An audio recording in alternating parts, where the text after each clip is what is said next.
Olá, boa noite, sejam bem-vindos para o nosso estudo do Livro dos Espíritos.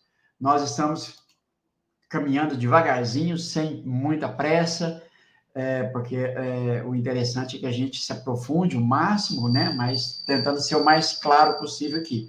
Nós hoje vamos, a partir da questão 7, estudar, então, a partir dessa questão. Bom, quero aqui, antes de passar para o Michel, saudar a você que já está conosco, pedindo aí o seu apoio, caso não se inscreveu, que se inscreva no nosso canal, curta, comente e compartilhe. E aqui, já quero trazer logo de cara aqui a Lucimar, minha irmã, tem aqui a Dayana, se não me engano, acho que é isso mesmo, né? Deixa eu colocar aqui para aumentar aqui para mim, e Daiane, e também a Mônica, que já está conosco aqui para o nosso estudo, tá bom? Michel Macedo, boa noite. Boa noite com muito frio aí, né, Michel?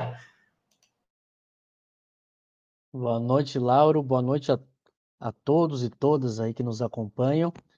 Aqui no sul, muito frio, né? Por isso que eu estou sempre tomando, junto no estudo, um chimarrão, que é para esquentar o corpo e a garganta, né? Mas tá bem frio, eu gosto de frio, né? Então sejam todos bem-vindos ao nosso estudo. Aí estamos estudando o Livro dos Espíritos, bem no início, recém na questão 7.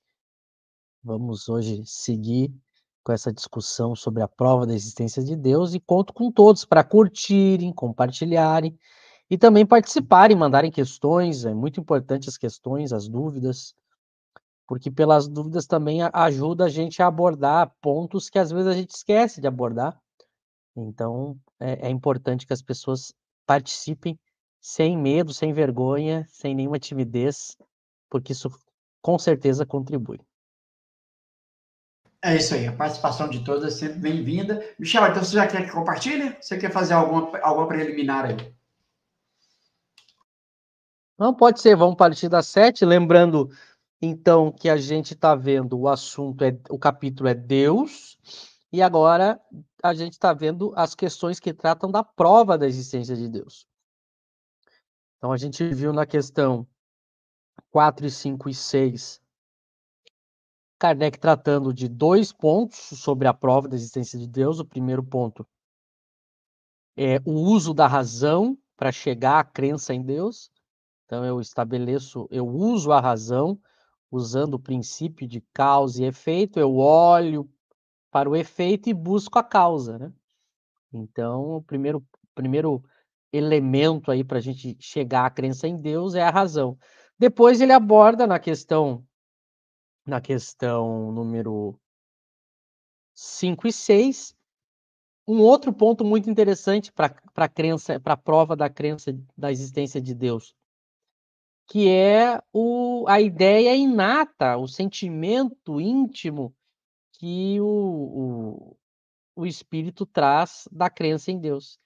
Então, demonstrando que não é um aprendizado a crença em Deus. Porque eu poderia pensar, uma vez que ele diz que eu tenho que usar a razão para chegar na crença em Deus, eu poderia pensar, então, que a crença em Deus seria um conhecimento dado, ensinado desde a infância. As pessoas só pensariam em Deus, só acreditariam em Deus porque elas aprendem no meio onde elas vivem, e aí os espíritos vão mostrar algo que a gente já sabia, né? Que a crença em Deus ela está mesmo entre aqueles seres primitivos, demonstrando que não é um ensinamento, não é fruto de um ensinamento. É realmente uma das provas de que Deus existe, que a gente tem a crença sem ter aprendido. Todos os povos que não se conheceram, acreditam em algum tipo de divindade, né? Agora ele vai continuar nesse processo de tratar de questões onde eu possa encontrar a prova da existência de Deus. E ele vai sabiamente aqui tratar agora da prova da existência de Deus, se eu posso, através, né, observando a matéria, chegar na causa primária das coisas, né? E a gente vai ver que não é bem assim. Então eu vou ler a questão, comentar, depois a gente segue o fluxo de sempre, né? Então, questão 7. poder-se-ia achar nas propriedades íntimas da matéria a causa primária da formação das coisas? A resposta dos espíritos. Mas então, qual seria a causa dessas propriedades? É indispensável sempre uma causa primária. Aí vem o comentário de Kardec. Atribuir a formação primária das coisas às propriedades íntimas da matéria seria tomar o efeito pela causa, porquanto essas propriedades são também elas um efeito que há de ter uma causa. Então aqui é muito interessante a questão lógica que os espíritos colocam, que eu poderia tentar achar a causa da formação das coisas na própria matéria. Então eu não precisaria de Deus para explicar a existência do universo, que é exatamente o que muitos materialistas vão fazer e que muitos cientistas materialistas vão fazer. Eles dizem, olha, eu vou observar a matéria e cada vez que eu aprofundo o estudo da matéria, eu vou chegando às origens do universo. Então eu não preciso de um Deus para explicar a origem do universo. Mas aí os espíritos colocam uma questão, ainda aplicando o princípio de causalidade. Se eu dissesse que a causa das coisas está na propriedade íntima da matéria, o que causou a propriedade íntima? Então eu sempre posso fazer essa pergunta. A propriedade íntima da matéria causou o universo. Ok. E o que causou a propriedade íntima da matéria? Eu continuo fazendo a pergunta usando o axioma da lei de causa e efeito. Então, o que acontece? É claro que, agora a gente começa a entrar no ponto importante, é claro que o cientista que estuda a matéria, e ele vai cada vez mais aprofundando o conhecimento da matéria, ele não encontra Deus ali. Como ele não encontra Deus ali, ele conclui que Deus não existe. Mas aí que está o problema.